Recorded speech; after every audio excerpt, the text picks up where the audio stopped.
আজ পুঁই শাকের পাতা দিয়ে মাছের পাতুরি করব।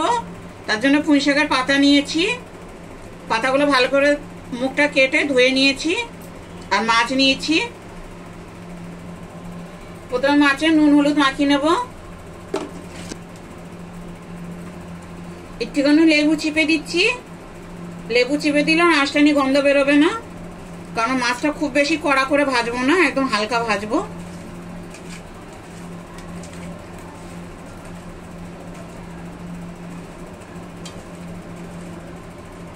নুন হলুদ আর লেবু রস দিয়ে মেখে নিচ্ছি মাছটা। এবার এটা 10 মিনিট রেখে দেবো।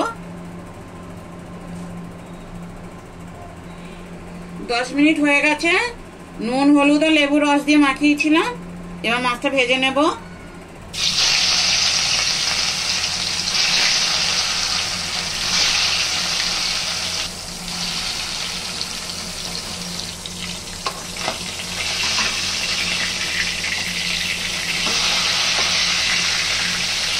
মাছগুলো উল্টে দিচ্ছি, হালকাই ভাজবো, খুব বেশি ভাজবো না।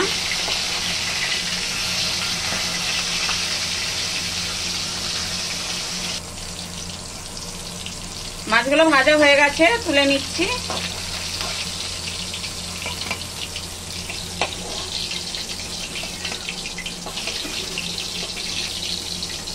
দেখুন এরকম হালকা করে ভেজেছি, বাকি মাছগুলো এরকম হালকা ভেজে নেব।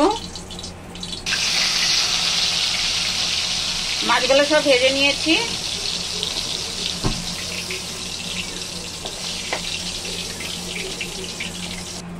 এবারে একটা থালায় মশলা করে নেব। সর্ষে আর কাঁচা লঙ্কা আগে বেটে রেখেছিলাম।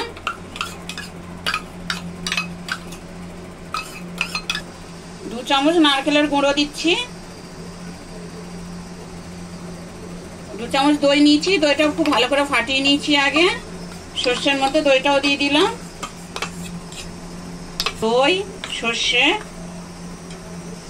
হলুদ দিচ্ছি, একটুখানি গুঁড়ো লঙ্কা দিলাম, নুন দিচ্ছি, সর্ষের তেল দিচ্ছি 2 চামচ, কাঁচা লঙ্কা দিলাম। এবার এগুলো খুব ভালো করে মেখে নেব।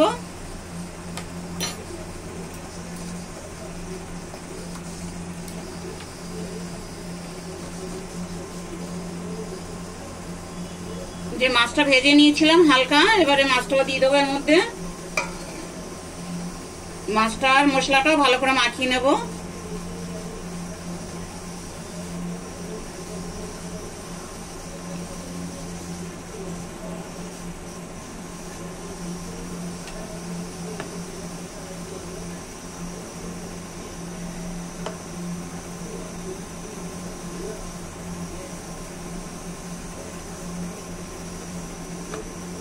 সব মশলা মাছ ভালো করে মাখিয়ে নিয়েছি।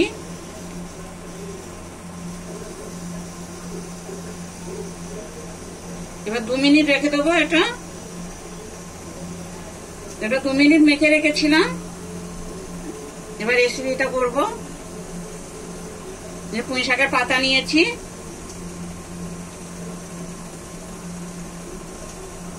এবার এর মধ্যে একটা মাছ দেবো।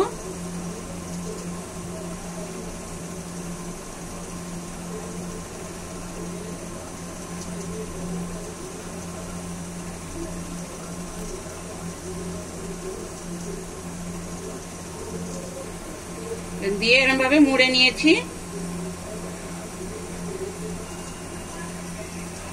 এবারে দুর্ভিত নিয়েছি, দুর্ভিত দিয়ে এটা বন্ধ করে দেবো যাতে খুলে না যায়। এরকম মুড়ে নেব সব মাছগুলো এরকম ভরে নিয়েছি।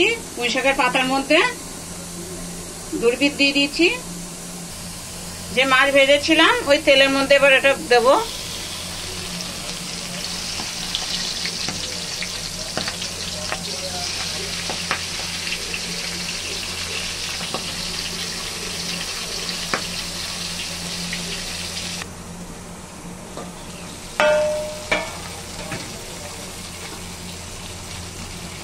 দেখুন কি সুন্দর হয়েছে।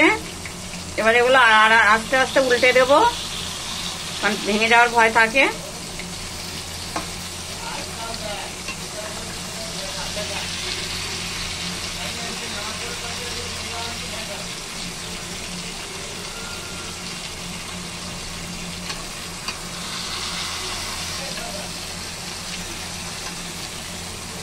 এরকম পুঁই শাক দিয়ে মাছ দিয়ে এরকম পাতুরি করবেন, খুব ভালো লাগবে।